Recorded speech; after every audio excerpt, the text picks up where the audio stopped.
Hello students, welcome to ATP star Kota. तो कैसे हैं आप लोग बच्चों? कैसी चल रही है आप लोगों की पढ़ाई, है ना? तो आई होप आप लोगों की पढ़ाई बहुत ही ज़्यादा बढ़िया चल रही होगी, है ना? लास्ट क्लास में जो भी आपकी क्लासेस चलती रहती है, पुराना जितना पढ़ाया जाता है उसको साथ साथ में रिवाइज करते हुए चलना है। मतलब उसको आप लोगों को रोज के बेसिस पे पढ़ना है। मतलब अगले लेक्चर के लिए ऐसा नहीं होना चाहिए कि हम पुराना कुछ पढ़ के नहीं आए, क्योंकि सब चीज़ें रिलेटेड है। अगर आप पुराना नहीं पढ़ के आओगे तो फिर आपको अगले लेक्चर में थोड़ी सी डिफिकल्टी फेस हो सकती है, अगले टॉपिक में थोड़ी डिफिकल्टी फेस हो सकती है। इसीलिए मैं हमेशा कहता हूं कि जितना आपको पढ़ाया जा चुका है उसको हमेशा यानी कि रोज के बेसिस पे पढ़ना है। ऐसा नहीं है कि एक बार पढ़ लिया और उसको छोड़ दिया, जब तक वो बिल्कुल अच्छा ना हो जाए। मतलब कि ऐसा होता है, हम लोग हमेशा कहते हैं किसी बात कि रात में अगर आपको 2 बजे उठा के भी अगर उसके बारे में पूछा जाए तो आपके पास जवाब होना चाहिए। चलिए तो हम लोग कंटिन्यू करते हैं हमारे चैप्टर मोल कंसेप्ट के साथ में। और मोल कंसेप्ट में आज हम लोग पढ़ने वाले हैं empirical formula, numericals, law of chemical combinations के ऊपर, ठीक है? और काफी सारे ऑब्वियसली न्यूमेरिकल्स जैसे लिखे हुए हैं तो न्यूमेरिकल्स भी होने वाले हैं। तो जो हमारे पास सबसे पहला ही जो हमारी स्लाइड है उसमें सबसे पहले ही एक क्वेश्चन आ चुका है, और ये क्वेश्चन रिलेटेड है मास परसेंटेज से, जो कि हम लोग पहले पढ़ चुके हैं। तो फटाफट से आप लोग इस क्वेश्चन को देखो कि इस क्वेश्चन में क्या दिया हुआ है, या फिर मैं रादर आप लोगों के लिए पहले अपनी तरफ से इस क्वेश्चन को करा देता हूं, ठीक है? देन उसके बाद आप नेक्स्ट क्वेश्चन जो आएगा उसको अटेम्प्ट कर लीजिएगा। तो देखो सवाल क्या है। Compound has haemoglobin like structure, it has 1 Fe, it contains 4.6% of iron, determine its molecular mass. तो ये 4.6% आयरन जो दिया होता है, अगर यहां पर नहीं लिखा हुआ है बाय मास है, तो आपको दिमाग में चीज रखनी है कि 4.6% बाय मास ही होगा, ठीक है? हीमोग्लोबिन क्या होता है? तो हीमोग्लोबिन बेसिकली आप जानते हैं हमारे ब्लड के अंदर पाए जाने वाला एक कंपाउंड होता है।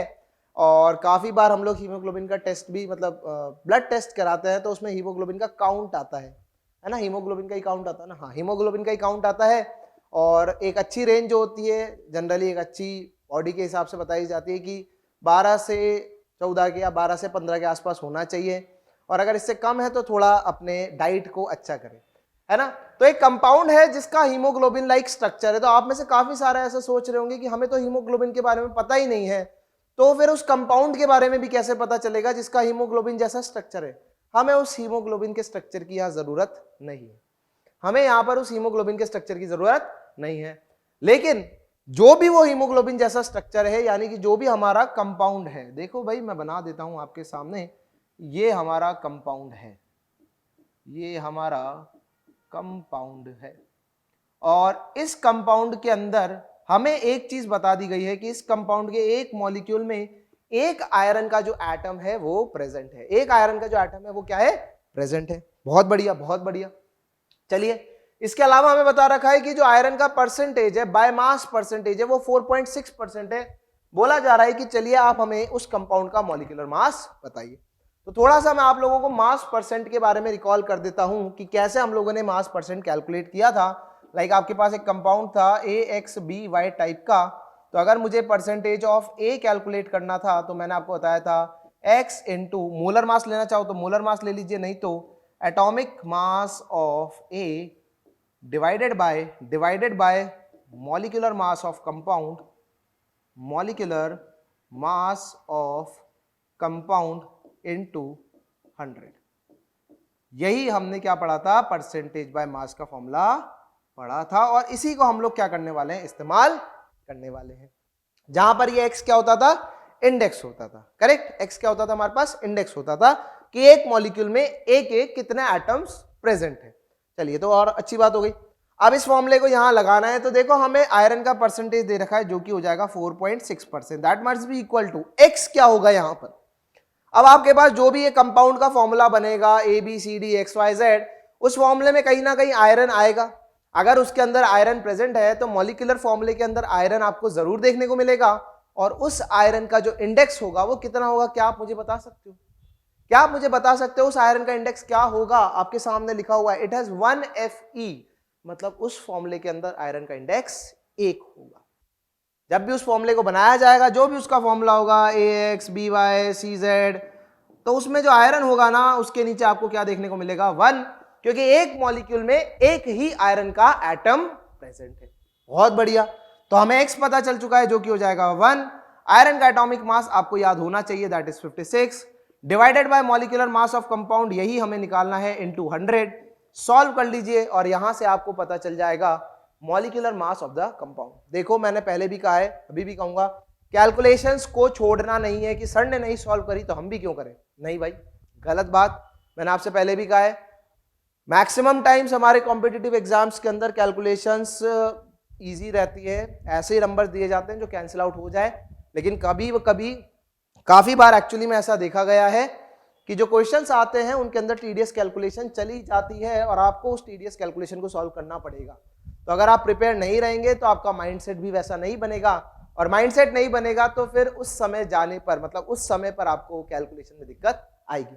तो जो भी है इसको कैलकुलेट करना है without using the calculator, M की वैल्यू आपको यहां से कैलकुलेट कर लेनी है।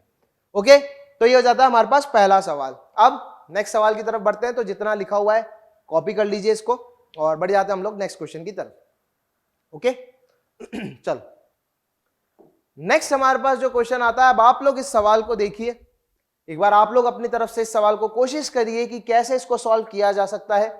ठीक है, मैं यहीं पर ही हूं, आप लोग इसको पढ़ो एक बार, क्या लिखा हुआ है इसके अंदर, पढ़िए एक बार इसको। चलिए, तो आप लोगों ने क्वेश्चन एक बार पढ़ लिया होगा, हो सकता है किसी ने सॉल्व भी कर लिया हो, तो मैं भी एक बार आपको क्वेश्चन पढ़ के बता देता हूं और उसमें क्या क्या दिया हुआ है वो भी देख लेते हैं।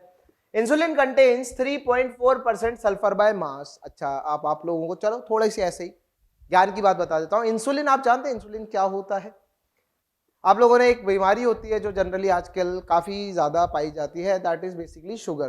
काफी सारे लोगों को जनरली, पहले के समय में तो जिनकी एज ज्यादा होती थी उनको होता था, लेकिन आजकल तो कम एज वालों को भी शुगर की बीमारी हो जाती है।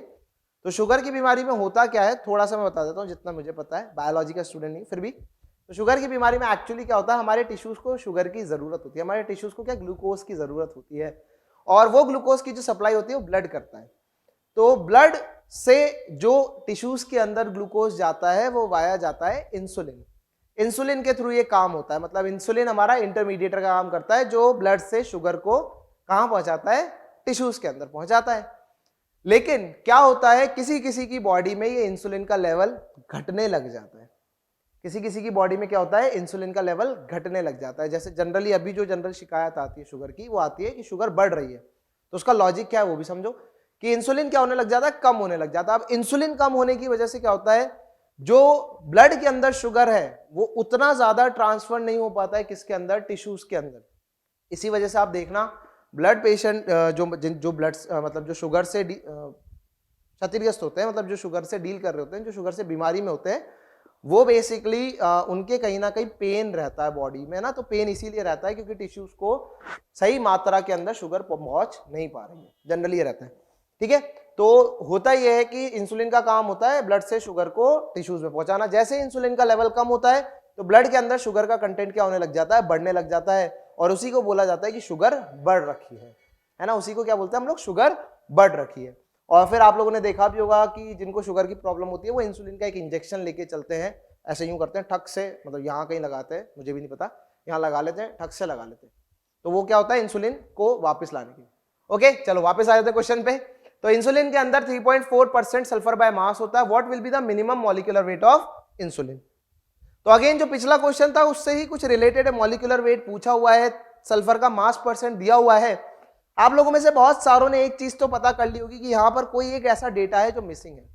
क्या वो डेटा है मिसिंग है? तो अगर हम लोग पिछले वाले क्वेश्चन पे चलते हैं, तो पिछले वाले क्वेश्चन में अगर मैं फॉर्मूले की बात करता हूं तो यहां पर हम लोगों ने x लिख रखा है, यानी कि x क्या है, मिसिंग है। आप लोग सोच रहे होंगे हाँ वो तो है, वो तो हमारे जीवन में से काफी ज्यादा मिसिंग है। ठीक है, मैं उस वाली x की बात नहीं कर रहा हूं, यहां पर जो ये x है ये मिसिंग है। अब x अगर मिसिंग है तो x को कहीं ना कहीं से लाना तो पड़ेगा, है ना। x अगर मिसिंग है तो कहीं ना कहीं से लाना तो पड़ेगा। अब कैसे लाएंगे, क्वेश्चन में ही उसका हिंट दिया हुआ है, बोला गया है what will be the minimum molecular weight of the insulin. Minimum word लगा दिया है भाइयों और बहनों, ठीक है, मिनिमम मॉलिक्यूलर वेट का मिनिमम वर्ड लगा दिया है, मतलब ये इंसुलिन है, ये आपके पास क्या है, इंसुलिन है, और इस इंसुलिन के अंदर सल्फर प्रेजेंट है, लेकिन हमें यह नहीं बताया गया है कि कितना सल्फर प्रेजेंट है, मतलब एक मॉलिक्यूल में सल्फर के एक एटम है, 2 एटम है, 3 एटम है, 4 एटम है, 5 एटम है, कितने एटम्स हैं ये हमें बताया गया नहीं है। पिछले सवाल में हमें बता दिया गया था कि एक आयरन का एटम है, लेकिन यहां पर हमें नहीं बताया गया है कि इंसुलिन के अंदर कितने सल्फर एटम्स हैं, लेकिन एक वर्ड इंट्रोड्यूस कर दिया दैट इज मिनिमम, और ये मिनिमम जो वर्ड है आपको एक्चुअली बता रहा है कि कितने सल्फर होंगे। अब तक आप लोग शायद गेस कर चुके होंगे यहां पर बेसिकली सल्फर का कितना एटम प्रेजेंट होगा, एक एटम प्रेजेंट होगा। भाई सोच के देखो, सल्फर के मैक्सिमम की वैल्यूज की बात नहीं चल रही है, सल्फर मैक्सिमम तो कुछ भी हो सकता है, मिनिमम कितना होगा, मिनिमम एक एटम तो होगा सल्फर का, मिनिमम एक एटम तो होगा सल्फर का। तो एक एटम हो चुका है, बस अब तो क्या करना है, बस आपके पास आ गया 3.4, फॉर्मूला लगा दे रहा हूं मैं, 1 इंटू सल्फर का मास 32 divided by molecular mass into 100, again calculation कर लेना और यहां से मॉलिक्यूलर मास सॉल्व कर लेना। तो इस क्वेश्चन में जो ट्रिक थी वो इतनी सी थी, आपको मिनिमम सोचना है। अब आपके मन में एक सवाल आ रहा होगा, सर कि मैक्सिमम क्यों नहीं, मैक्सिमम होता तो फिर हम बता ही नहीं सकते थे कि सल्फर के कितने एटम्स हों। मैक्सिमम में तो सल्फर 1 भी हो सकता है, 2 भी हो सकते हैं, 3 भी हो सकते हैं, 4 भी हो सकते हैं, 5 भी हो सकते हैं, कुछ भी हो सकता है, लेकिन जब उसने मिनिमम वर्ड का यूज किया है तो मैं मिनिमम में बता सकता हूं कि सल्फर एक एटम तो प्रेजेंट होगा ही होगा। चलिए तो बहुत बढ़िया, तो ये सवाल भी हो जाता है, थोड़ा सा ट्रिक था, आप लोगों को ध्यान रखना है कैसे इस टाइप के क्वेश्चंस को अप्रोच करते हैं। अब जो नेक्स्ट टॉपिक हमारे पास में डिस्कशन के लिए आ रहा है that is empirical formula and molecular formula. ठीक है, चलो इधर देखो, मैं आपके सामने एक कंपाउंड लिखता हूं, एक कंपाउंड मैं लिख रहा हूं जो कि है C6H12O6। ठीक है, अगर मैं इसकी बात करता हूं, या रैदर इसको हटा दो, ठीक, चलो मैंने एक कंपाउंड लिखा C6H12O6। जनरली आप लोगों में से काफी सारों ने गेस कर लिया होगा ये ग्लूकोज है। मैं आप लोगों को बता देता हूं ये ग्लूकोज भी हो सकता है और ये बाकी 15 और कंपाउंड्स हैं उनमें से कुछ भी हो सकता है। आप सोच रहे होंगे 15 में बहुत सारे आ जाते हैं, लाइक आपके पास फ्रक्टोज आ जाता है, मैनोस आ जाता है, बहुत सारे होते हैं, बहुत सारे, गैलेक्टोज होता है, गुलोज होता है, उन सब का जो ये मॉलिक्यूलर फॉर्मूला है वो सेम ही होता है। इन जनरल हम लोग पढ़ते हैं, देखा हम लोगों ने बचपन से यही है तो ग्लूकोज ही मान लेते हैं, लेकिन ग्लूकोज के अलावा भी कुछ और हो सकता है। और जो ये मैंने वर्ड्स बोले हैं ये क्लास 12th के अंदर आप ऑर्गेनिक केमिस्ट्री में बायोमोलिक्यूल्स के अंदर पढ़ोगे। ठीक है, एक ही मॉलिक्यूलर फॉर्मूला के बहुत सारे कंपाउंड्स। अब अगर मैं इसका एम्पेरिकल फॉर्मूला लिखने चाहूं तो एम्पेरिकल फॉर्मूला बेसिकली होता क्या है, पहले ये बता देता हूं आपको। तो एम्पेरिकल फॉर्मूला, आपके पास कोई भी एक मॉलिक्यूलर फॉर्मूला है उसको सिंपलेस्ट इंटीजर के अंदर कन्वर्ट करना है। बेसिकली C6H12O6 है, तो अगर मैं चाहूं तो इस पूरे को 6 से डिवाइड कर सकता हूं, और अगर मैं इसको 6 से डिवाइड कर दूंगा तो ये बन जाएगा CH2O। ये इसका मॉलिक्यूलर फॉर्मूला था और ये हो चुका इसका एम्पेरिकल फॉर्मूला। तो मैं यहां पर लिख भी देता हूं, ये हमारे पास क्या था, ये हमारे पास मॉलिक्यूलर फॉर्मूला था, जनरली ग्लूकोज ही बोल सकते हो आप लोग, और ये आ चुका है हमारे पास में एम्पेरिकल फॉर्मूला। ठीक है, ये आ चुका है हमारे पास में एम्पेरिकल फॉर्मूला। इसी तरीके से देखो और लिखने की कोशिश करते हैं। इसके अलावा हम लोग क्या लिख सकते हैं, इसके अलावा हम लोग लिख सकते हैं, उसका भी शायद यही बनेगा C2H2, नहीं हम ले लेते हैं C3H6O2, है ना, C3H6O2, C3H6O2, CH3CH2COOH। यस, अब इसका भी अगर मैं एम्पेरिकल फॉर्मूला देखता हूं, है ना, इसका भी एम्पेरिकल फॉर्मूला देखता हूं, मतलब इससे बहुत सारे कंपाउंड बना सकते हो आप, एस्टर बना सकते हो आप, एसिड बना सकते हो, कार्बोक्सिलिक एसिड। अगर मैं इसका भी एम्पेरिकल फॉर्मूला देखता हूं तो अगर मैं इसको 3 से डिवाइड कर दूं, ओके, इसमें एक दिक्कत है, इसको 3 से नहीं करना है, सॉरी माय मिस्टेक। इसमें आप क्या करो, इसमें आप ले लो C4H8, C4H8। चलो एक काम करो दूसरा कुछ और ले लेते हैं, C3H6O3। ठीक है, बन सकता है ना, बन सकता है, ऐसे मत सोचना नहीं बन सकता, मैं बना सकता हूँ, इससे भी कंपाउंड बना सकता हूँ। तो C3H6O3 मैंने यहां पर ले लिया, और अगर मैं यहाँ 3 कॉमन ले लेता हूं तो इसका भी फॉर्मूला आपके पास क्या बन जाएगा, CH2O। सही है, तो मॉलिक्यूलर फॉर्मूला अलग है, एम्पेरिकल फॉर्मूला क्या है, सेम है। ऑब्वियसली एम्पेरिकल फॉर्मूला आप कर क्या रहे हो, यहां पर ये जो नंबर लिखा हुआ है, मतलब मॉलिक्यूलर फॉर्मूला को हम लोग सिंपलेस्ट रेशियो में लेके जा रहे हैं, मतलब सिंपलेस्ट फॉर्म के अंदर लेके जा रहे हैं। अगर कोई ऐसा नंबर है जिससे वो डिवाइड हो सकता है, उस नंबर से डिवाइड करके हम उसको उसकी सिंपलेस्ट फॉर्म के अंदर लेके जा रहे हैं। तो empirical formula is just the simplest form of molecular formula. Empirical formula क्या होता है? सिंपलेस्ट फॉर्म होता है किसका? मॉलिक्यूलर फॉर्मूला का। ओके, अब ऑब्वियसली इन दोनों का एम्पेरिकल फॉर्मूला क्या है? सेम है, लेकिन दोनों का मॉलिक्यूलर फॉर्मूला क्या है? अलग अलग है। ऑब्वियसली दोनों के कंपाउंड्स भी क्या होंगे? अलग अलग। तो एक कंपाउंड का एक ही मॉलिक्यूलर फॉर्मूला होगा, लेकिन बहुत सारे कंपाउंड के एक एम्पेरिकल फॉर्मूला हो सकता है। क्या आपको ये मेरी बात समझ में आई? वापस से दोहरा देता हूं आपके सामने कि एक कंपाउंड का एक ही मॉलिक्यूलर फॉर्मूला होगा, ऑब्वियसली उसकी यूनिक आइडेंटिटी है, लेकिन आइसोमर्स को मत लाना, वरना बोलो नहीं नहीं सर हमने आइसोमरिज्म पढ़ा है, एक सादा कंपाउंड के एक मॉलिक्यूलर फॉर्मूला हो सकता है। उसके अलावा बात कर रहा हूं, इन जनरल एक कंपाउंड का एक ही मॉलिक्यूलर फॉर्मूला होगा और बहुत सारे कंपाउंड के एक एम्पेरिकल फॉर्मूला हो सकते हैं। ठीक, तो यहां पर डील क्या आएगी? यहां पर आपके पास में ऑब्वियसली सीधा सीधा बोला जाएगा कि calculate empirical formula and molecular formula. आपसे सिंपली ये बोला जाएगा कि केमिकल फॉर्मूला बताओ और मॉलिक्यूलर फॉर्मूला बताओ। तो उस केस में हम लोग कैसे अप्रोच करेंगे वो भी समझते हैं, पर पहले थोड़ा सा इसको और डेप्थ में समझते हैं। अगर मैं यहां पर एक चीज करता हूं, जैसे मैं यहां C6H12O6 को क्या CH2O होल 6 के बराबर भी लिख सकता हूं? बोलो, क्या मैं इसको इस फॉर्मेट के अंदर भी लिख सकता हूं? या फिर मैं कोई और कंपाउंड ले लेता हूं, जैसे मैं लेना चाह रहा था C3H6, या हम ले सकते हैं C4H8O2। क्या इसको मैं C2H4O का होल ट्वाइस भी लिख सकता हूं? बोलो, क्या लिखा जा सकता है? क्या C6H12 को CH2 होल 6 लिखा जा सकता है? या फिर C5H10 को CH2 होल 5 भी लिखा जा सकता है? लिखा जा सकता है, लिखा जा सकता है। तो इसी तरीके से मैं क्या कहना चाह रहा हूं आप समझो, ये एम्पेरिकल फॉर्मूला हो गया, ये मॉलिक्यूलर फॉर्मूला हो गया, और यहां से हमारे पास एक रिलेशन आ जाता है कि बेसिकली क्या होता है? मॉलिक्यूलर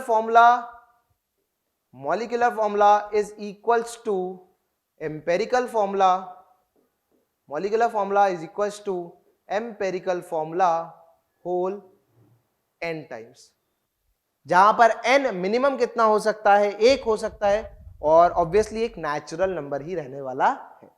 सही है? अब ये n कैलकुलेट कैसे करते हैं ये भी हमें समझना पड़ेगा। तो n का कैलकुलेशन सिंपली इस तरीके से किया जाता है, n बराबर होता है molecular formula divided by empirical formula. इस तरीके से हमारे पास क्या कैलकुलेट किया जा सकता है? n कैलकुलेट किया जा सकता है। अदर इस पूरे को हम एक ही डब्बे में डाल देते हैं, है ना, ये आ जाता है आपका 1 पॉइंट। समझ में आ गई कहानी? अब यहां पर जो जिद्दोजहद है वो यही है कि सवाल आएगा आपके सामने, डेटा दिया हुआ कुछ और आपसे बोला जाएगा कैलकुलेट और प्रेडिक्ट द मॉलिक्यूलर फॉर्मूला या प्रेडिक्ट द एम्पेरिकल फॉर्मूला। और कैसे कर सकते हैं? तो हमारे को जो चीजें दी जाएंगी उनसे हम कैसे कैलकुलेट करेंगे, अभी उसी बात पे आ रहा हूं। इसके अलावा एक और टर्म होता है जो कि हमें जरूरत पड़ेगी इस पूरे पार्ट के लिए, और वो होता है हमारे पास वेपर डेंसिटी। वेपर डेंसिटी क्या होती है? तो वेपर डेंसिटी सिंपली दो डेंसिटीज का रेशियो है। वेपर डेंसिटी बेसिकली क्या होती है? Vapour density is equal to density of vapour at some temperature and pressure divided by density of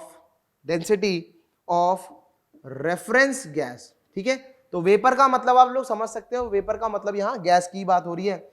density of reference gas at same temperature and pressure, मतलब जो temperature pressure पे आपने इसकी density measure करी है, रेफरेंस गैस की भी density उसी टेम्परेचर और प्रेशर पे होनी चाहिए। मतलब अगर आपने इसको 25 डिग्री सेल्सियस एक बार प्रेशर पे मेजर किया है तो इसको भी आप 25 डिग्री सेल्सियस और एक बार प्रेशर पर ही मेजर करोगे। ठीक है, अगर नहीं दिया हुआ है, नोट करके लिख लेते हैं, रेड से नहीं लिखेंगे, कुछ नहीं दिखता है, नोट करके लिख लेना। इफ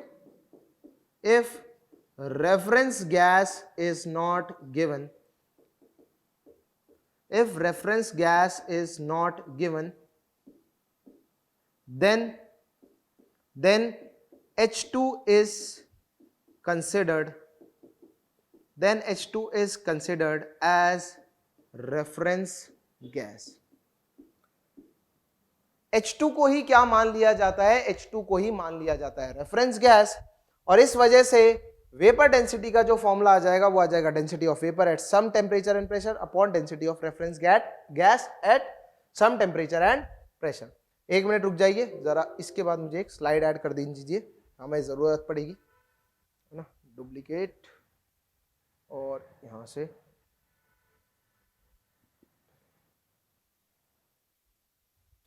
देखो,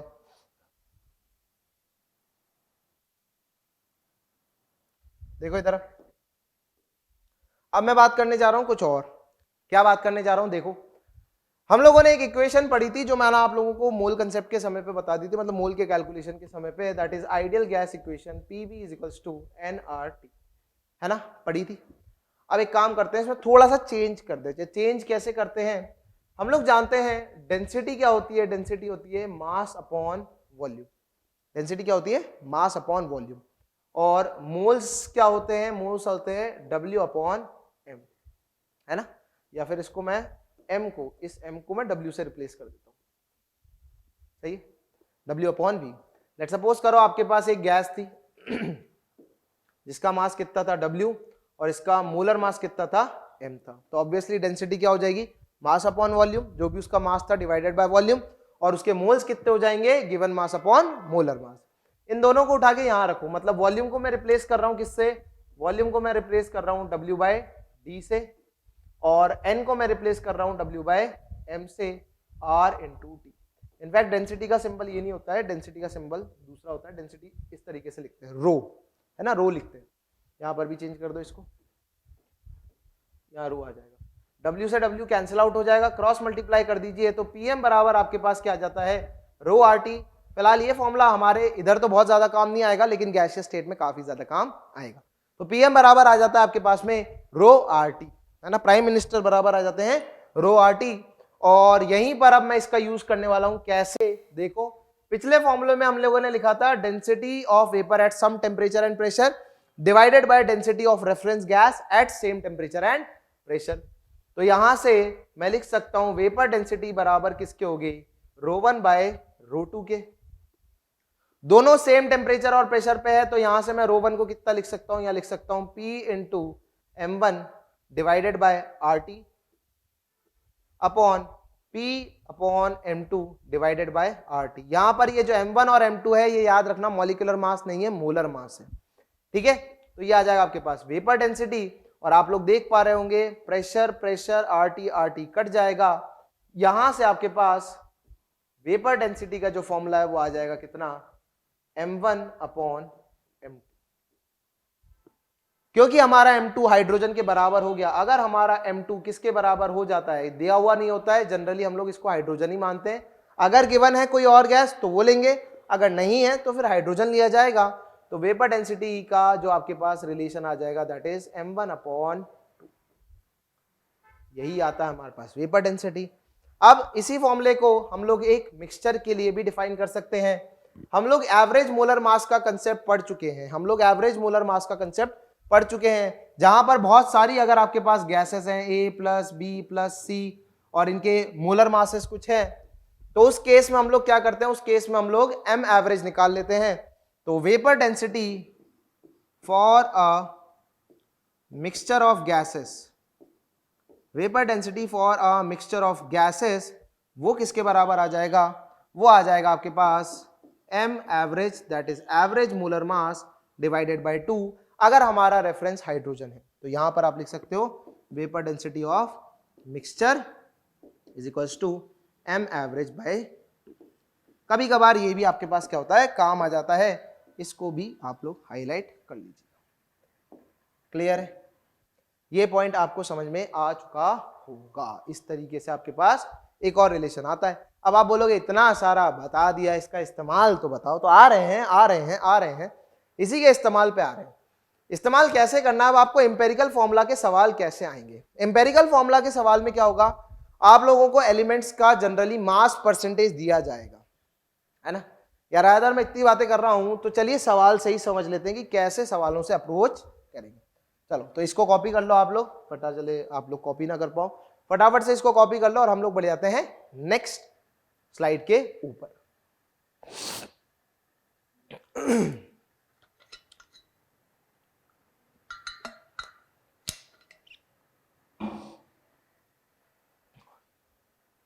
चलो तो आगे चलते हैं। आगे आपके पास सवाल आ जाता है, give the empirical formula of each of the following compound if the sample contains ये। तो 3 पार्ट है, तीनों पार्ट को सॉल्व करेंगे। लेकिन मैं यहां पर जो सबसे पहले सॉल्व करने वाला हूं, जो बेसिक हमारे पास होगा, मैं सी पार्ट को सॉल्व करूंगा। ठीक है, मैं पहले सी पार्ट को सॉल्व करूंगा। अब इसमें करना क्या है ये देखो। जैसे यहाँ कार्बन, हाइड्रोजन और ऑक्सीजन है, जनरली जो एम्पेरिकल फॉर्मूला आप लोगों से पूछा जाएगा, सवाल जो पूछे जाते हैं जनरली वो एक ऑर्गेनिक कंपाउंड के लिए पूछे जाते हैं, जहां पर कार्बन, हाइड्रोजन और ऑक्सीजन का परसेंटेज दिया होता है। ठीक है, तो कैसे करेंगे, सबसे पहले एक टेबल बनाएंगे, टिडिंग कार्बन, हाइड्रोजन, ऑक्सीजन। अगर ऑक्सीजन है तो ठीक है, अगर ऑक्सीजन नहीं है तो फिर कार्बन और हाइड्रोजन से भी काम चल जाएगा।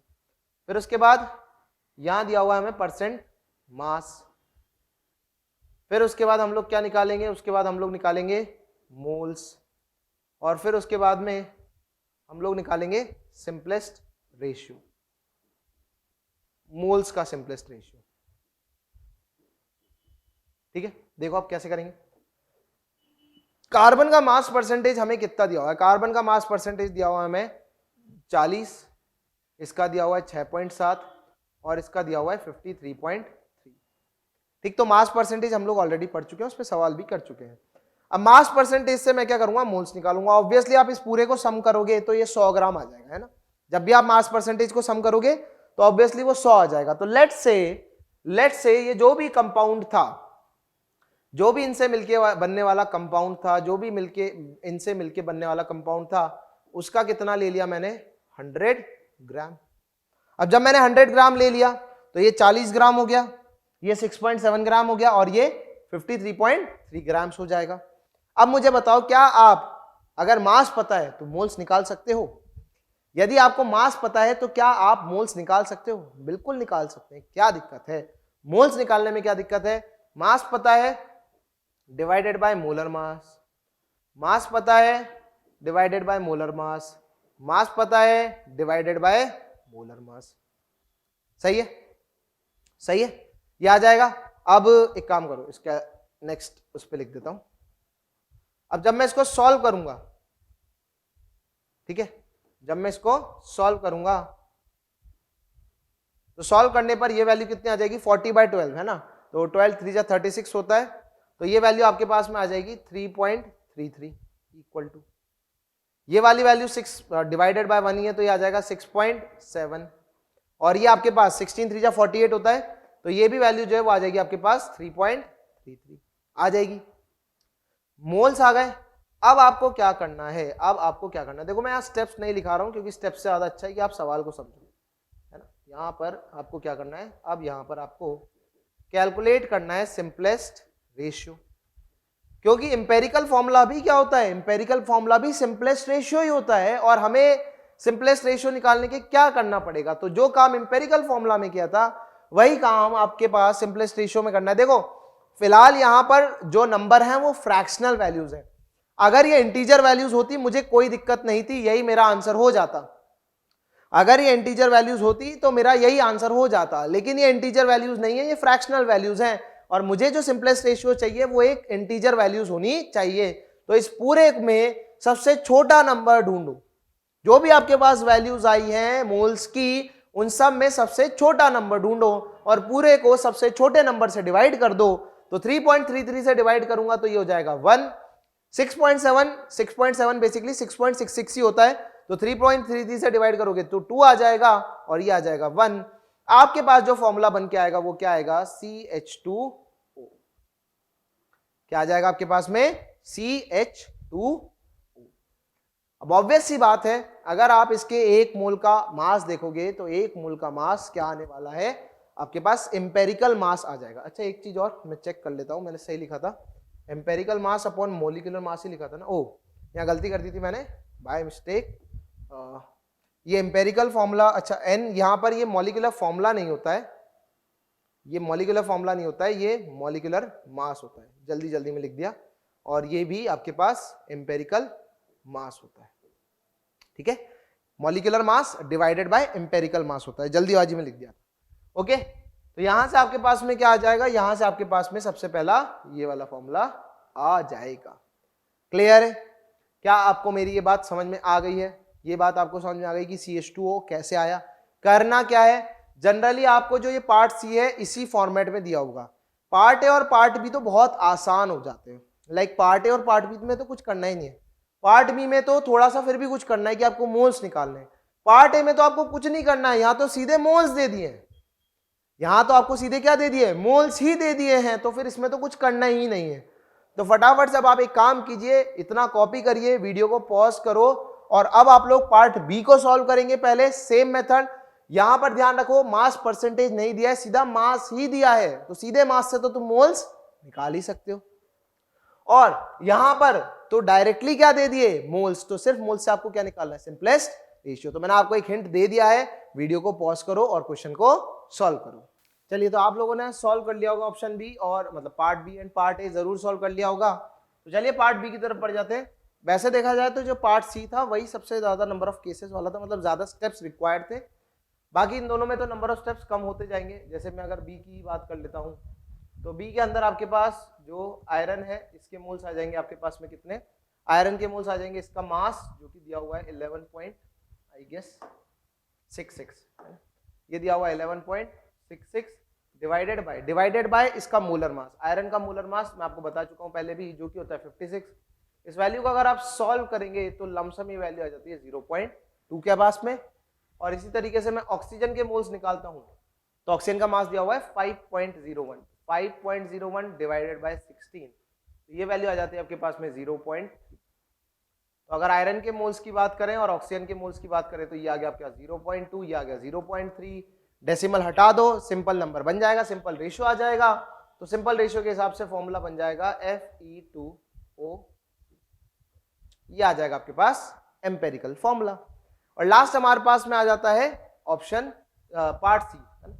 पार्ट सी की बात कर लेते हैं। तो पार्ट सी में हमें क्या दिया हुआ है, हमें डायरेक्टली मोल्स दिए हुए हैं, किस किस के, हमें कार्बन के मोल्स दिए हुए हैं, हमें हाइड्रोजन के मोल्स दिए हुए हैं और हमें ऑक्सीजन के भी मोल्स दिए हुए हैं। देख लेते हैं क्या क्या दिए हुए हैं। तो कार्बन के मोल्स दिए हुए हैं 0.013, इसके दिए हुए हैं 0.039 और इसके दिए हुए हैं 0.0065। तो आप लोग देख भी पा रहे होंगे कहीं ना कहीं 13 के जैसा मल्टीपल बन रहा है। तो ये आ जाएगा आपके पास 0.013, ये आ गया आपके पास 0.039 और ये हो गया 0.0065। सही है। चलो, तो टेबल फॉर्मेट में ही इनको अरेंज कर लेते हैं, तो सबसे अच्छा तो वही रहता है। कार्बन आ गया आपके पास, हाइड्रोजन आ गया, ऑक्सीजन आ गया, 0.013, 0.039, डायरेक्ट आप टेबल फॉर्मेट में भी लिख सकते थे 0.0065, समय भी बचाना है। तो अगर हम यहाँ पर देखें सबसे छोटा नंबर कौन सा है, तो सबसे छोटा नंबर है यहाँ पर 0.0065। तो पूरे को आप डिवाइड कर दीजिए 0.0065 से, जिससे आपके क्या आ जाएंगे, जिससे आपके आ जाएंगे नंबर ऑफ, सिंपल मतलब आपका रेशियो आ जाएगा। सही है। तो ये हो जाएगा आपके पास में 1, 0.039 और 0.0065। तो ये आपके पास में 65 की टेबल में कितनी बार जाएगा, 65 की टेबल में ये जाएगा 6 बार, तो ये आ जाएगा 6। और ये आपके पास 65 की टेबल में चला जाएगा 2 बार, है ना। तो ये आ जाएगा आपके पास फॉर्मूला C2H6। ये एम्पेरिकल फॉर्मूला, ये अभी भी ध्यान रखिएगा, जितने भी अभी हम लोगों ने तीनों पार्ट करे हैं, यहाँ पर हम लोगों ने एम्पेरिकल फॉर्मूला निकाला है। क्योंकि तीनों सवालों के अंदर मॉलिक्यूलर फॉर्मूला निकालने के लिए कोई एडिशनल इंफॉर्मेशन हमें नहीं दी हुई है, ठीक है। इन सब केसेस के अंदर जो भी हमने निकाला ये एम्पेरिकल फॉर्मूला है। अगर मॉलिक्यूलर फॉर्मूला निकालना होता तो मॉलिक्यूलर फॉर्मूला के लिए मुझे एडिशनल इंफॉर्मेशन की रिक्वायरमेंट होती। ओके, तो ये कॉपी कर लीजिए आप फटाफट से, हम लोग बढ़ जाते हैं नेक्स्ट क्वेश्चन की तरफ। चलो भाई, अगला सवाल है मॉलिक्यूलर फॉर्मूला पूछा हुआ है दोनों केसेस के अंदर और एम्पेरिकल फॉर्मूला आपको दिया हुआ है, मोलर मास दिया हुआ है, तो इससे ज्यादा आसान सवाल कुछ नहीं होता है। जैसा कि मैंने आप लोगों को स्टार्टिंग में बताया था, जो n होता है ना, दैट इज एम्पेरिकल फॉर्मूला का n टाइम्स ही मॉलिक्यूलर फॉर्मूला होता है। तो जो n होता है वो होता है आपके पास molecular mass upon empirical mass, यही होता है इनका फॉर्मूला। सही है, यही होता है। चलो ए केस में निकाल लेते हैं। तो ए केस में मॉलिक्यूलर मास है ना, ए केस के अंदर मॉलिक्यूलर मास हमें कितना दिया हुआ है, ये आ गया आपका n बराबर, मॉलिक्यूलर मास हमें दिया हुआ है 84 ग्राम पर मोल, मतलब मोलर मास ही है वो आपका, तो ये 84 आ गया। यूनिट्स आप लोगों को अपने हिसाब से सेम रखनी है, इधर ग्राम पर मोल रखना चाहते हो तो वो रख लो, AMU रखना चाहते हो तो वो रख लो, कोई फर्क नहीं पड़ता। और एम्पेरिकल फॉर्मूला में दिया हुआ है CH2, तो एम्पेरिकल फॉर्मूला से मैं निकाल सकता हूँ एम्पेरिकल मास, जो कि हो जाएगा 12 + 2 यानी कि 14 की इसके अंदर ये जाएगा 6 बार। तो आपके पास जो मॉलिक्यूलर फॉर्मूला आएगा पहले केस में, है ना, जो आपके पास मॉलिक्यूलर फॉर्मूला आ जाएगा वो कितना आ जाएगा, CH2 whole 6, that is equivalence to C6H12, ये आ जाएगा हमारे पास। और अगले केस में अगर हम देखें तो अगले केस में पेन चलाने की ज्यादा जरूरत नहीं है, अगर आप बहुत ध्यान से देखेंगे। नेक्स्ट केस के अंदर अगर आप देखते हो तो पेन चलाने की जरूरत नहीं है, क्यों, मोलर मास दिया हुआ है 51.5, मतलब आप कह सकते हो मॉलिक्यूलर मास दिया हुआ है। और अगर आप इसका एम्पेरिकल मास निकालते हो तो नाइट्रोजन होता है 14 + 2 हो गया 16, और 16 क्लोरीन का होता है 35.5, तो 16 + 35.5 it is basically equal to 51.5। तो सेकेंड केस में कितना आ जाएगा 1, मतलब जो मॉलिक्यूलर फॉर्मूला है वो एम्पेरिकल फॉर्मूला के बराबर होगा, दैट इज NH2Cl। क्लियर है। तो ये बहुत बेसिक से सवाल आते हैं जो एम्पेरिकल फॉर्मूला और मॉलिक्यूलर फॉर्मूला से रिलेटेड होते हैं, कोई टफ क्वेश्चन नहीं आएगा। हाँ, एक जो आप लोगों के चेंज आ सकता है क्वेश्चंस के अंदर, वो क्या होता है, कभी कभार कार्बन और हाइड्रोजन का परसेंटेज दे दिया जाता है और ऑक्सीजन के बारे में नहीं बताया जाता है। लाइक सपोज करो उन्होंने बोला है कि आपके पास एक हाइड्रोकार्बन है जिसमें कार्बन का परसेंटेज लेट्स से 40 है, और आपके पास हाइड्रोजन है जिसका परसेंटेज 20 है। तो अब अगर आप इन दोनों को जोड़ते हो तो 40 + 20 60 होता है, and that is not equals to 100%। इसका मतलब यही है कि जो बचा हुआ है वो ऑक्सीजन ही होगा। जनरली क्वेश्चन में मेंशन रहता है, लेकिन अगर नहीं मेंशन है तो ये मान के चलना कि जो बचा हुआ है वो क्या रहा होगा, आपका ऑक्सीजन ही रहा होगा। तो बचे हुए 40% को आप ऑक्सीजन मान लीजिए। ओके, चलो आगे बढ़ते हैं अगले सवाल की तरफ। तो ये एक सवाल है जो कि रिलेटेड है किससे, परसेंटेज बाय मास से। तो आप लोग फटाफट से इस सवाल को सॉल्व कीजिए, क्योंकि इसके जैसे सवाल हम पहले ही सॉल्व कर चुके हैं। तो फटाफट से वीडियो को पॉज करो और इस सवाल को सॉल्व करो। ओके, चलो, तो आप लोगों ने सवाल सॉल्व कर लिया होगा। अब सवाल क्या कहता है देख लीजिए तो एक बार, है ना, एक बार देख लेते हैं क्या कहता है सवाल। A compound whose empirical formula is XF3, है ना, एक कंपाउंड है आपके पास जिसका मॉलिक्यूलर फॉर्मूला आपको XF3 दिया हुआ है। इससे पहले जो हम लोगों ने 2 सवाल सॉल्व किए थे उन केसेस में आपको मॉलिक्यूलर फॉर्मूला नहीं दिया हुआ था, है ना, और वहां पूछा ही क्या गया था, वहां पर मॉलिक्यूलर मास ही पूछा गया था, किसका, कंपाउंड का मॉलिक्यूलर मास ही पूछा जा रहा था। लाइक इंसुलिन वाला सवाल देखा था हमने और हीमोग्लोबिन वाला देखा था, दोनों केस में मॉलिक्यूलर मास ही पूछा गया था। और दोनों केस में एक चीज कॉमन थी कि जो भी एटम दिया था उसका परसेंटेज दिया हुआ था और इंडेक्स भी हमें पता चल गया था। इस क्वेश्चन में चेंज क्या है, इस क्वेश्चन को और आसान कर दिया गया है, इसमें सीधा एम्पेरिकल फॉर्मूला दे दिया XF3। आपको सीधा बोल दिया कि ये भैया एम्पेरिकल फॉर्मूला है XF3। तो अब आपको इंडेक्स सबका पता है, आपको X का भी इंडेक्स पता है और आपको फ्लोरीन का भी इंडेक्स पता है। Consist of 65% F by mass. देखो यहाँ अगेन मैं आपसे बोलूंगा, बाय मास नहीं लिखा हो तो भी कोई फर्क नहीं पड़ता। अगर 65% लिखा हुआ है फ्लोरीन का तो दिमाग लगा लेना, दिमाग चला लेना, उसका सेल्फ कॉमन सेंस से मान लेना कि वो बाय मास ही बात कर रहे हैं। नहीं दिया हो तो बोला जा रहा है what is the atomic mass of X। तो आप लोगों ने सॉल्व कर लिया होगा, बड़ा ही सिंपल सा है। परसेंटेज बाय मास फ्लोरीन का यहाँ पर दिया हुआ है आपको 65, जो कि बराबर होगा किसके, फ्लोरीन के इंडेक्स के, दैट इज 3 × फ्लोरीन का एटॉमिक मास अभी तक तो तुम लोगों ने गूगल कर लिया होगा, लेकिन अगर आप लोगों ने गूगल नहीं किया तो मैं बता देता हूँ, फ्लोरीन का 19 होता है, डिवाइडेड बाय इस कंपाउंड का मॉलिक्यूलर मास जो कि हो जाएगा 3 × 19 प्लस एक्स का मोलर मास आप मान लीजिए m इंटू कर दीजिए 100, सॉल्व कर लीजिए और यहां से आपको m की वैल्यू पता चल जाएगी। ठीक है, m की वैल्यू आप पता लगा सकते हो, सॉल्व करना पड़ेगा, मतलब आपको थोड़ी मैथ्स करनी पड़ेगी, ऐसा नहीं है कि मैथ्स नहीं करनी पड़ेगी, मैथ्स करनी पड़ेगी, तो सॉल्व कर लेना, आपको आंसर यहां से मिल जाएगा। x की जो भी वैल्यू आएगी, एटॉमिक मास पूछा है और एटॉमिक मास जैसा कि मैं पहले भी बता चुका हूं कोई यूनिट नहीं होती। ओके, चलो आगे बढ़ते हैं। आगे आ जाता है आपके पास में एक और सवाल जो कि एवरेज एटॉमिक मास और एवरेज मोलर मास के कंसेप्ट से रिलेटेड है।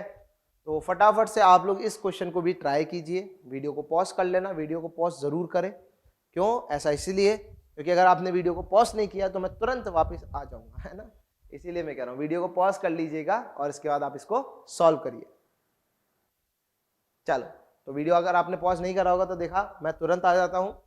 ओके, तो सवाल कुछ ऐसा है, 2 isotopes of an element are present in 1:2 ratio of number, है ना, दो आइसोटोप से कोई एक एलिमेंट मान लीजिए आप, क्या है, x से, इसके दो आइसोटोप्स हैं, एक आइसोटोप का जो मास नंबर है वो m है और दूसरे वाले आइसोटोप का जो मास नंबर है वो है m + 0.5, सही है। और यहां बोला गया है they are present in the 1:2 ratio of number, मतलब अगर ये 1 है तो ये 2 है, ऐसा कह सकते हैं। लेट्स से ये आपके पास इस आइसोटोप को मैं कहता हूं दिस इज A, है ना, इसको मैं A मान लेता हूं और इसको मैं B मान लेता हूं।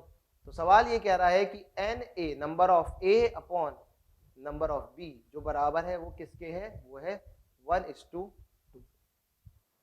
किसके बराबर है, 1:2 के। तो रेशियो दे रखा है आपको किसका, नंबर ऑफ पार्टिकल्स का।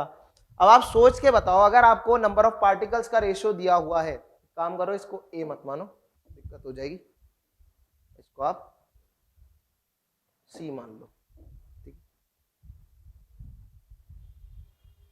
तो अगर आपको ratio of number of particles they रखा है तो क्या आप मुझे एक चीज बता सकते हैं, क्या हम यहां से रेशियो मोल्स का निकाल सकते हैं? क्या यहां पर हम मोल्स का रेशियो निकाल सकते हैं? अगर हमें नंबर ऑफ पार्टिकल्स का रेशियो पता है, अगर हमें नंबर ऑफ पार्टिकल्स का रेशियो पता है तो क्या मैं यहां पर मोल्स का रेशियो निकाल सकता हूं? बिल्कुल निकाल सकता हूं। अगर मुझे नंबर ऑफ पार्टिकल्स पता है तो मुझे सिर्फ क्या करना है, मुझे सिर्फ क्या करना है, इसको डिवाइड कर देना है एवोगैड्रोस नंबर से। तो बेसिकली आपके पास NC upon Na divided by NB upon Na is equals to कितना दिया हुआ है, 1/2, और NC अपॉन Na क्या हो जाएगा, C के मोल्स, NC अपॉन Na क्या हो जाएगा, C के मोल्स, तो ये आ जाएंगे आपके पास C के मोल्स डिवाइडेड बाय B के मोल्स, सही है। तो आपके पास क्या आ चुका है, आपके पास आ चुका है मोल्स का रेशियो। अब अगर आपके पास नंबर का भी रेशियो था तो भी आप इसको कर सकते थे, मतलब इस सवाल को करने के बहुत सारे तरीके हैं, लाइक इधर एक तरीका नहीं है, यहाँ पर बहुत सारे ही तरीके हैं। कैसे भाई, अगर मुझे नंबर का रेशियो पता है तो मैं परसेंटेज भी निकाल सकता हूँ। परसेंटेज कैसे निकाल सकता हूँ भाई, परसेंटेज निकालना है तो परसेंटेज ऑफ A, नंबर पता है मुझे, नंबर पता है, not A, percentage of C, percentage पता है, कैसे निकालेंगे, 1/3 × 100। और इसी तरीके से मुझे निकालना है परसेंटेज ऑफ B, वो कितना आ जाएगा, 2/3 × 100। एक तो ये तरीका है। अब मैंने परसेंटेज निकाल लिया तो मैंने एक फॉर्मूला लिखाया था आप लोगों को, एवरेज एटॉमिक मास का परसेंटेज के बेसिस पे परसेंटेज ऑफ आइसोटोप इनटू उसका mass plus percentage of isotope उसका मास डिवाइडेड बाय 100।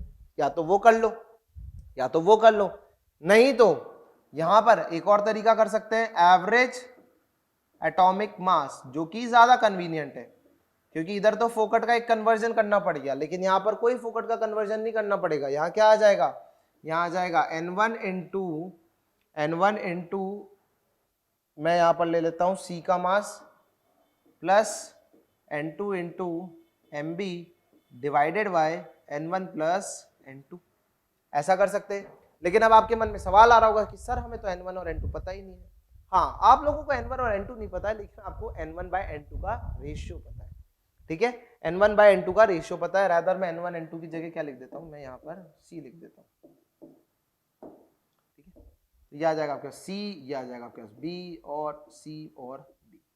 हमें यहाँ पर NC और NB का रेशियो पता है, तो अब कुछ खास नहीं बचा है, इसको ऐसे लिखा जा सकता है NC MC divided by NC plus NB।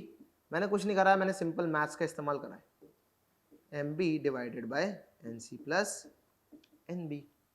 अब आपको क्या चाहिए, अब आपको किस चीज की वैल्यू चाहिए, आपको मासेस तो गिवन ही है, आपको मासेस तो गिवन ही है, आपको ये निकालना है एक बार और आपको एक बार ये निकालना है। और ये कैसे निकालेंगे, जब हमें रेशियो पता है, जब हमें रेशियो पता है, तो रेशियो पता है तो मैं क्या कर सकता हूँ, 1:2 का रेशियो है, 1:2 का रेशियो है, तो एक बार +1 कर दो इस तरीके से। जब आप +1 करोगे तो आपको क्या पता चल जाएगा, आपको पता चल जाएगा NB by NC plus NB का, मतलब ये वैल्यू पता चल जाएगी और एक बार ये वैल्यू पता चल जाएगी। एक तरीका तो ये और हो गया, है ना। चलो निकाल लेते हैं।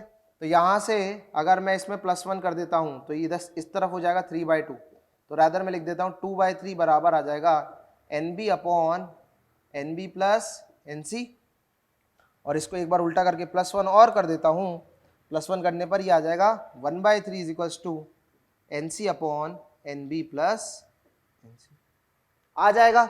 दोनों वैल्यूज आपके सामने आ चुकी है, सब्स्टिट्यूट करो, आंसर पाओ और खुश रहो, जियो और जीने दो। सही है, सही है, ये भी एक तरीका था। अच्छा अभी और बाकी है, अच्छा और मेथड बाकी है, हाँ एक और मेथड। देखो यहां पर एक चीज समझना, मैं यहां पर मोल्स का डायरेक्टली कुछ यूज नहीं कर रहा हूं। अगर आप बहुत ध्यान से देखो तो मैं मोल्स का कुछ डायरेक्टली यूज नहीं कर रहा हूं, मैं मोल्स के रेशियो का कुछ इस्तेमाल करना चाहता हूं। मैं मोल्स का इस्तेमाल नहीं करना चाहता हूं, मैं मोल्स के रेशियो का कुछ इस्तेमाल करना चाहता हूं। अब मैं जब मोल्स के रेशियो का इस्तेमाल करना चाहता हूं तो देखो ये मोल रेशियो आया आपके पास 1:2, है ना। हमारे पास NC अपॉन NB आया है कितना, ये आया है 1/2। अब 1/2 कब कब आ सकता है, सोच के देखो 1/2 कब कब आ सकता है। 1/2 तब आ सकता है जब आपके पास में NC कितना मान लिया जाए 1 और NB कितना मान लिया जाए 2, या फिर NC कितना मान लिया जाए 2 और NB कितना मान लिया जाए 4, या फिर NC को कितना मान लिया जाए 3 और NB को कितना मान लिया जाए 6। क्या हर केस में मोल्स का रेशियो 1/2 ही आएगा? क्या हर केस में मोल्स का रेशियो 1/2 ही आएगा? बिल्कुल आएगा सर। लेकिन क्या हर केस में नंबर ऑफ मोल्स सेम है? नहीं, हर केस में नंबर ऑफ मोल्स अलग अलग है। एक में 1/2 है, एक में 1 है और एक में 2 है, एक में 2 और 4 है, एक में 3 और 6 है। अब इससे फर्क क्या पड़ेगा? इससे फर्क ये पड़ेगा मैं इस डेटा को इस्तेमाल कर भी सकता हूं और नहीं भी कर सकता हूं। दो कहानियां यहां पर आपको सुनना पड़ेगा और समझना पड़ेगा। क्या दो कहानियां हैं? मैं इस डेटा को इस्तेमाल कर भी सकता हूं और मैं इस डेटा को इस्तेमाल नहीं भी कर सकता हूं। कैसे? अब आप समझो, मान लो मुझे बोल दिया जाता है चलो कि आप बताओ B का मास कितना होगा। मुझे उसका मोलर मास पता है, मुझे इस वाले आइसोटोप का मोलर मास पता है M की टर्म्स में, मान लो जो हमें दिया हुआ है, और मुझसे बोला जा रहा है कि चलो बताओ B का मास कितना होगा, B का मास कितना होगा। अब मेरे पास B का मास निकालना है, तो मास कैसे निकालते थे? याद आ रहा होगा आपको, एक चार्ट बनवाया था, mass moles into molar mass. क्या इसी तरीके से निकाला जाता था mass? Moles into molar mass. क्या इसी तरीके से हम मास निकालते थे? बिल्कुल निकालते थे। अब अगर मुझे यहाँ B के मोल्स इस्तेमाल करने हैं तो B के मोल्स 2 भी हो सकते हैं, 4 भी हो सकते हैं, 6 भी हो सकते हैं। अब मैं इस डेटा को, फिलहाल मैं इस डेटा को इस जगह पे इस्तेमाल नहीं कर सकता हूं। और क्यों नहीं कर सकता हूं? क्योंकि मुझे B के एग्जैक्ट मोल्स चाहिए। अभी जो हमें सवाल में दिया हुआ है वो मोल रेशियो दिया हुआ है, सवाल में तो नहीं दिया था, हमने निकाल लिया है। अभी जो हमने निकाला वो मोल रेशियो निकाला है, लेकिन मास निकालने के लिए मुझे B की क्या चाहिए? एग्जैक्ट मोल्स चाहिए। कितने मोल्स हैं? सेम कहानी किसके लिए बोल सकते हो? सेम कहानी आप C के लिए बोल सकते हो कि C के लिए भी हमें एग्जैक्टली क्या चाहिए? C के लिए भी हमें एग्जैक्टली मोल्स चाहिए। सही है, C का मास निकालने के लिए। लेकिन अगर मैं आपसे बोलता हूं चलो ठीक है ये मत करो, आप एक काम करो, आप मुझे B और C के मोलर मास का रेशियो मासेस का रेशियो बता दो। आप क्या करो? आप B और C के मासेस का रेशियो बता दो। तो अगर आप ऐसा करोगे तो ऊपर लिखोगे NB into MB divided by NC into MC। क्या बात करते हो, सही है? बोलो यार, सही है। अब NB बाय NC मुझे पता है, यहां पर से 1/2 2/1 जो भी है 2/1 आ जाएगा। NB बाय NC मुझे पता है, MB बाय NC मुझे पता है, तो क्या मुझे ये पता है? हाँ सर बिल्कुल पता है। अब यहां देखना, अब इनमें से मैं NB और NC किसी को भी मान सकता हूं। मैं यहां पर NB और NC किसी को भी मान सकता हूं। क्यों? क्योंकि हर केस में जो रेशियो है वो 1:2 ही आएगा।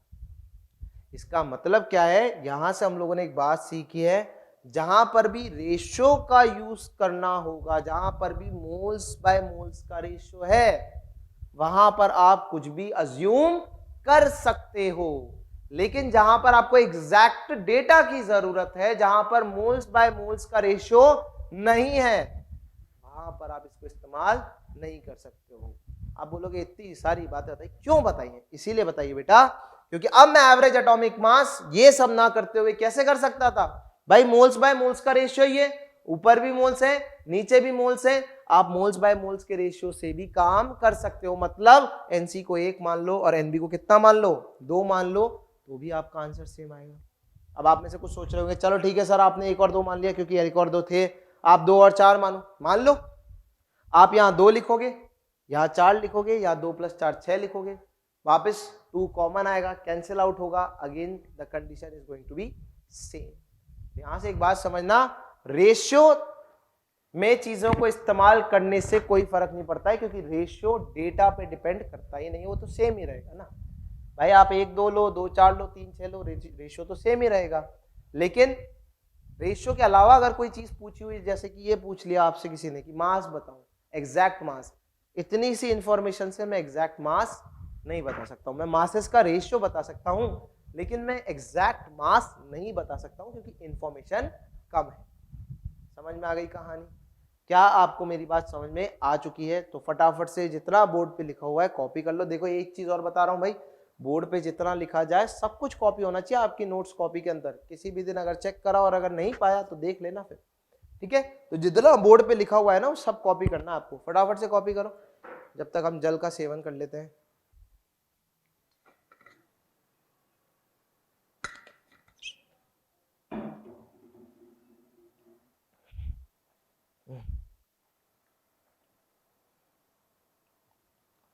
चलो आगे बढ़ जाते हैं अपन। अब अगला सवाल, फिर एक और सवाल। देखो फिजिकल केमिस्ट्री में है ना, क्वेश्चंस करने की प्रैक्टिस डाल लेना। फिजिकल केमिस्ट्री में क्वेश्चंस करने की प्रैक्टिस डाल लेना, अदरवाइज दिक्कत आएगी।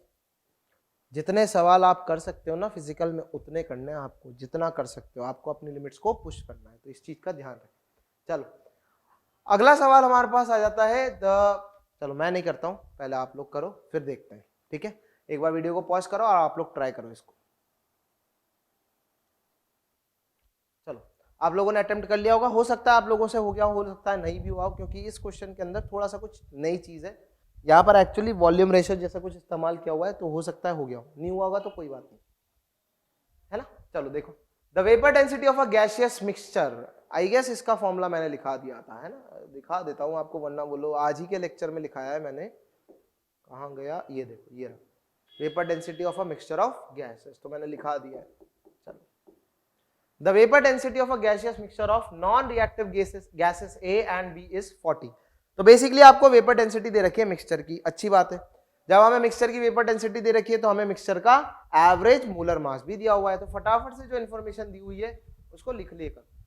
तो वेपर डेंसिटी ऑफ मिक्सचर आपके पास कितना आ जाता है? ये आ जाता है आपके पास में 40 दिया हुआ है, तो मैं यहां से निकाल सकता हूं एम एवरेज, जो कि हो जाएगा 2 times of vapour density of mixture. क्योंकि हमें यहाँ पर अगेन रेफरेंस गैस नहीं दिए, तो मैं हाइड्रोजन को ही रेफरेंस गैस मानूंगा, जो कि आ जाएगा आपके पास में 80 ग्राम प्रति मोल। Clear? If the molar mass of A is 20 gram per mole and the mixture contains the gases in 2:3 volume ratio, then calculate molar mass of gas B। अब देखो यहाँ पर हम लोग क्या इस्तेमाल करने वाले हैं, हम लोग एक इक्वेशन का इस्तेमाल करेंगे जो कि होती है PV = NRP। सही है? अब जो गैसेस है उनके वॉल्यूम का रेशियो दिया हुआ है, तो वॉल्यूम का रेशियो दिया हुआ है तो उसको यूज कैसे करेंगे। देखो भाई प्रेशर यहाँ पर क्या रखा जाएगा, कांस्टेंट, टेम्परेचर कांस्टेंट, आर एक अपने आप में क्या होता है कांस्टेंट। सर आपको कैसे पता कि प्रेशर और टेम्परेचर कांस्टेंट है। देखो प्रेशर और टेम्परेचर ऑब्वियसली दोनों गैसेस के लिए कांस्टेंट ही होगा, क्योंकि मिक्सचर की बात चल रही है। क्या बात चल रही है, गैसियस मिक्सचर की बात चल रही है, और अगर गैसियस मिक्सचर की बात चल रही है तो फिर प्रेशर और टेम्परेचर कांस्टेंट ही होगा, क्योंकि ओवरऑल जो जितनी भी ये चीजें हैं, ये जो दोनों गैसेस हैं वो एक ही कंटेनर के अंदर पड़ी हुई होंगी, इसी वजह से, है ना, दोनों एक ही कंटेनर के अंदर पड़ी हुई होंगी, इसी वजह से दोनों के लिए जो प्रेशर और टेम्परेचर है वो सेम रहेगा, कांस्टेंट रहेगा।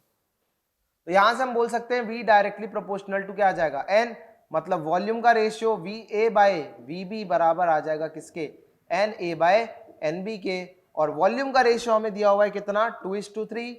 वॉल्यूम का रेशियो हमें क्या दिया हुआ है, 2:3, तो मोल्स का भी रेशियो क्या आ जाएगा, 2:3। अब आप लोगों के लिए सारी चीजें आसान हो चुकी है, अब आपके पास फॉर्मूले हैं, अप्लाई करो और आंसर पाओ। अगेन वीडियो को पॉज करो, आपको जो इन्फॉर्मेशन चाहिए थी, जो आप लोग नहीं देख पाए थे या हो सकता है आप लोग नहीं समझ पाए हो, वो इन्फॉर्मेशन आपको मैंने दे दी है। अब आप लोग वीडियो को पॉज करो और क्वेश्चन को सॉल्व करो। तो आप लोगों ने क्वेश्चन को सॉल्व कर दिया होगा। तो जैसा यहां पर लिखा हुआ है, मोल्स का ratio Na by Nb is given equals to is equal to 2/3, और m एवरेज का जो फॉर्मूला होता है, m एवरेज का जो फॉर्मूला होता है वो होता है Na into Ma plus Nb into Mb divided by Na plus Nb। मेरे भाई अभी इससे जस्ट पहले इसी से जैसा सवाल करा, जहां पे मैंने आप लोगों को बोला था अगर मोल का रेशियो पता है तो आप डायरेक्ट उनको मोल्स मान सकते हो इस तरीके की कैलकुलेशन के लिए। अगर कोई एब्सोल्यूट वैल्यू निकालनी है, लेट सपोज करो मुझे यहां बोल दिया जाता कि आप प्रेशर कैलकुलेट करो, बाकी डेटा आपको दे दिया जाता, तो उस केस में मैं यहां मोल्स को डायरेक्टली 2 या 3 इस्तेमाल नहीं कर सकता था, क्योंकि मैं एब्सोल्यूट वैल्यू की बात कर रहा था। अभी फिलहाल मेरे पास एब्सोल्यूट वैल्यू नहीं है, मुझे यहां पर ऊपर भी मोल्स है और नीचे भी मोल्स है, तो मैं मान सकता हूं 2 इंटू ए का दिया हुआ है आपको कितना 20 प्लस इसका आ जाएगा 3 इंटू इसका तो निकालना ही है, डिवाइडेड बाय 2 प्लस 3 यानी कि 5, और एम एवरेज अभी हमने निकाला कितना आ गया था 80। तो 80 पंजे आपके पास कितना होता है 400, 400 में से चले गए कितने 40, तो बचा 360, तो एम बी आ जाएगा आपके पास में 360/3, दैट इज 120 ग्राम पर मोल, 120 ग्राम पर मोल के आसपास ये वैल्यू आ जाएगी। ओके, तो ये हमारे पास कुछ क्वेश्चंस थे। आई गेस हमारे पास आज इतने ही क्वेश्चंस थे, मैं देख लेता हूं। हाँ, इसके बाद जो हमारे पास थ्योरी आने वाली है, मतलब अब आप मान सकते हो कि अब हम लोग मोल कंसेप्ट पढ़ने के लिए पूरी तरीके से तैयार हैं। देखो हम लोगों को मोल्स का कैलकुलेशन सीखना था, जो कि हम सीख चुके हैं। इसके अलावा कुछ और ऐसे टॉपिक्स होते हैं जहां से सवाल आ चुके हैं, इसलिए उनको पढ़ना भी जरूरी था। बाकी अब एक्चुअली में जो चैप्टर है जहां पर हम लोग रिएक्शन वाला पार्ट पढ़ेंगे कि किसके कितने मोल से कितना बनेगा, किसका अमाउंट कितना बनेगा, किसका कितना बचेगा, वो जो सारी बातें हैं अब चालू होने वाली हैं। लेकिन उसको चालू करने से पहले हमें पढ़ने पड़ेंगे लॉज ऑफ केमिकल कॉम्बिनेशन, जो कि अभी हम लोगों ने देखा था। तो आज का जो हमारे पास लेक्चर है वो यहीं समाप्त होता है। जो हमारे पास अगला पार्ट आएगा वहां पर हम लोग स्टार्ट करेंगे with laws of chemical combination, stoichiometry देखेंगे और रिएक्शन की बैलेंसिंग देखेंगे। बाकी आप लोगों से रिक्वेस्ट है, जो भी आप लोगों को होमवर्क मिल रहा है, क्योंकि अब आप लोगों को होमवर्क मिलने लग चुका होगा, और जो होमवर्क मिल रहा है आप लोगों को उसको ट्राई करना है, अच्छे से अटेम्प्ट करना है। और एक और आप लोगों से दरखास्त है कि पीछे से आंसर बिल्कुल ना देखें, अनटिल एंड अनलेस आपने अपने 100% एफर्ट्स नहीं डाल दिए हैं तब तक आप आंसर नहीं देखें, क्योंकि अगर आपने आंसर देख लिया तो फिर उसके बाद उस क्वेश्चन का कोई वजूद नहीं रह जाएगा और आपने उस क्वेश्चन में से कुछ भी सीखा नहीं होगा। ठीक है, तो आंसर आप लोगों को सिर्फ तभी देखना है जब आपने एक अच्छा खासा समय उस क्वेश्चन को दे दिया हो। और दूसरी चीज, जब भी आप डीपीपी अटेम्प्ट करते हैं या फिर कोई भी मटेरियल की प्रैक्टिस करते हैं, तो 10 क्वेश्चन के आसपास आप कम से कम 10 क्वेश्चन तक आंसर ना देखें। पहले एक बार उन 10 क्वेश्चन को अटेम्प्ट कर लीजिए, अच्छे से अपना समय दे दीजिए, जितना आपको कंसेप्ट पड़ता है, जितना आपको लॉजिक्स पता है। देखो सवाल जो पढ़ाया गया है उसी लॉजिक से होगा, तो जितना आपको कंसेप्ट पता है, जितना आपको लॉजिक्स पता है, सारे अप्लाई करिए। और उसके बाद जब आंसर नहीं आता है 10 क्वेश्चंस का, या फिर जो भी आपका आंसर आया जो नहीं आया, फिर फाइनली आप देखिए, तो एक अच्छा खासा टाइम स्पैन लगेगा आपको इस चीज को करने में। अदरवाइज क्या होता है, maximum students at the end complain करते रहते हैं कि सर मेरे से डीपीपी में क्वेश्चन बन जाते हैं, मेरे से बुक में भी क्वेश्चन बन जाते हैं, लेकिन एग्जाम के अंदर में से क्वेश्चन नहीं बनते हैं, तो बेसिक सा एक रीजन तो होता है, कभी कभार हम प्रेशर में आ जाते हैं, जो कि बहुत रेयरेस्ट होता है। लेकिन मेनली जो दिक्कत आती है वो टेम्परामेंट नहीं होता है, क्योंकि हमारी क्वेश्चन सॉल्व करने की आदत ऐसी होती है कि हमें आंसर पहले देखना है और क्वेश्चन बाद में सॉल्व करना है। जबकि एग्जाम में उल्टा होता है, आपको आंसर बाद में पता चलता है, क्वेश्चन पहले सॉल्व करना पड़ता है। ठीक है, तो टेम्परामेंट भी वैसा ही रखिएगा। आज का लेक्चर होता है यहीं पर समाप्त, मिलते हैं हम लोग अब नेक्स्ट लेक्चर।